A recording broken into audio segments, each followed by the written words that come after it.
بجرنگ دل کے اوپر پابندی لگائیے، ہمیں کوئی افسوس نہیں ہے، 100 پاپولر فرنٹ کے اوپر پابندی لگا دیجیے۔ پاپولر فرنٹ عمل نہیں ہے، رد عمل ہے۔ اگر بجرنگ دل کی مسلم دشمن پالیسی نہ ہوتی، پاپولر فرنٹ جنم نہ لیتا۔ مسلمان کو محسوس تو ہوگا کہ کانگریس کو اپنی غلطی کا احساس ہے، ہم کانگریس کی جڑوں کو مضبوط کریں گے کہ ہندوستان کی دھرتی کو اللہ نے قبولیت عطا فرمائی، سب سے پہلا نبی اسی دھرتی کے اوپر اللہ نے اتارا ہے، جس کو تم منو کہتے ہو، اس کی اولاد کو منوش کہتے ہو، ہم اس کو آدم کہتے ہیں، آدم کی اولاد کو آدمی کہتے ہیں۔ سوال ہے کہ وہ ایک آدمی کس کی عبادت کرتا تھا؟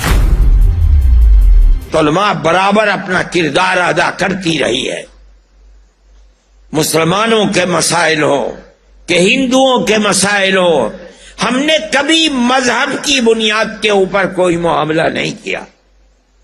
ہم ہر ہندوستانی کی جمعیت علماء ہر محاذ پر مدد کرنے کے لیے ہر وقت تیار رہی ہے اور مدد کرتی رہی ہے، یہاں تک کہ کانگریس کا دور اقتدار ختم ہو گیا۔ ہم کہتے تھے کہ جو لوگ گاندھی کیپ پہن کر اور گاڑھا کھدر اپنے جسم پر لگا کر اپنے آپ کو کانگریسی کہتے ہیں، یہ کانگریسی نہیں ہے، ان کے دل فرقہ پرستی میں سیاہ ہے۔ ہماری اس بات کو قبول ہی نہیں کرتا تھا، لیکن جیسے کانگریس کی اقتدار کی فائل بند ہوئی، ایک ایک کر کے کانگریس چھوڑ کر بی جے پی کے اندر داخل ہو گئے۔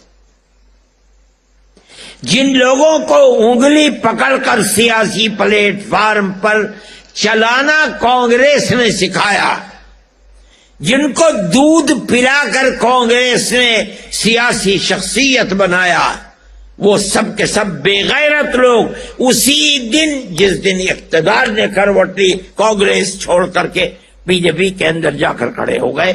ایسا لگتا تھا کہ نہرو فیملی کے سوا نظریاتی اعتبار سے ملک میں کوئی کانگریسی نہیں ہے، یہ اسی لچکدار پالیسی کا نتیجہ ہے۔ اگر وہ پالیسی لچکدار نہ ہوتی فرقہ پرستی کے ناک میں نکیل ڈالنے کے لیے، تو کانگریس کو یہ دن نہ بھگتنا پڑتا، لیکن ایسا ہی ہوا۔ میرے بھائی، میں مختصر بات کہتا ہوں، وقت کم رہ گیا ہے، یہاں تک کہ کو کانگریس باہر ہو گئی اور کرناٹک کا الیکشن آیا۔ کرناٹک کا پورا الیکشن مسلم نفرت کے اوپر مبنی ہے۔ آپ نے دیکھا ہوگا، پڑھا ہوگا، اخبارات میں دیکھا ہوگا کہ ملک کا اقتدار اعلیٰ بالکل چوٹی پر بیٹھا ہوا آدمی اور نیچے تک ایک ہی راگ، ایک ہی پروگرام بنا کر الیکشن لڑ رہا ہے تاکہ مسلمان ایک طرف ہو جائے، ہندو دوسری طرف ہو جائے، ہندو کا ووٹ ہمیں ملے، ہمیں مسلمان کے ووٹ کی ضرورت نہیں ہے۔ جمعیت علماء دیکھ رہی تھی، ورکرز جمعیت علماء کے اپنا کام کر رہے تھے۔ میں کہتا ہوں یہاں تک کہ انہوں نے اپنے مینیفیسٹو کے اندر یہ بات کہی کہ ہم بجرنگ دل کے اوپر، پاپولر فرنٹ کے اوپر پابندی لگائیں گے، ہمیں کوئی فکر نہیں کہ پاپولر فرنٹ کا، پاپولر فرنٹ عمل نہیں ہے، رد عمل ہے۔ اگر بجرنگ دل کی مسلم دشمن پالیسی نہ ہوتی، پاپولر فرنٹ جنم نہ لیتا۔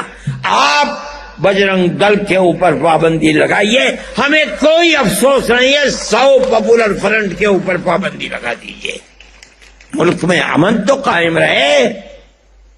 انہوں نے کہا، لوگ یہ کہتے رہے کہ برا کیا، الیکشن پر اثر پڑے گا، ہم تو خاموش تھے، ہم نے نہیں کہا، ہم سمجھتے تھے کہ طاقت ملے گی، مسلمان کو محسوس تو ہوگا کہ کانگریس کو اپنی غلطی کا احساس ہے.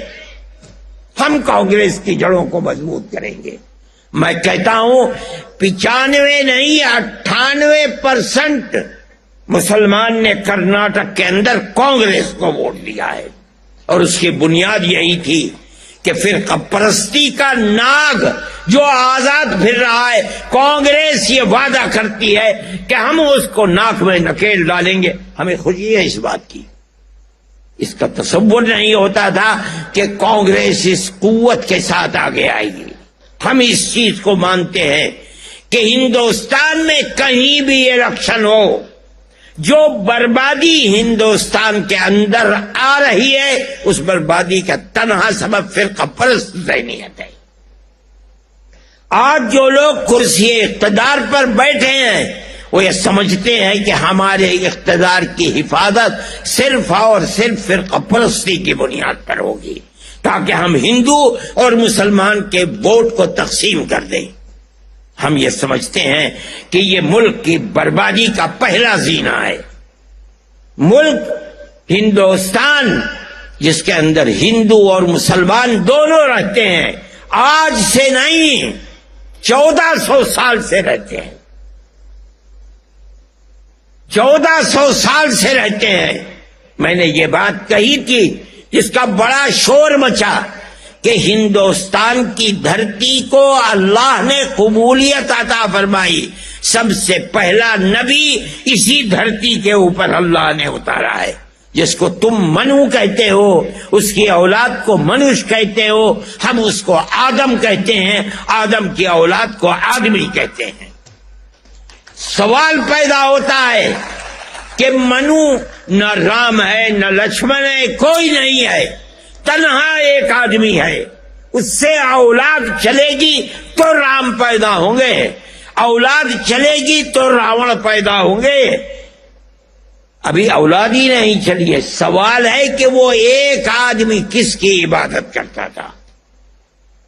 کوئی نہیں بتا سکتا. ہمارے پاس اللہ کی کتاب قرآن ہے.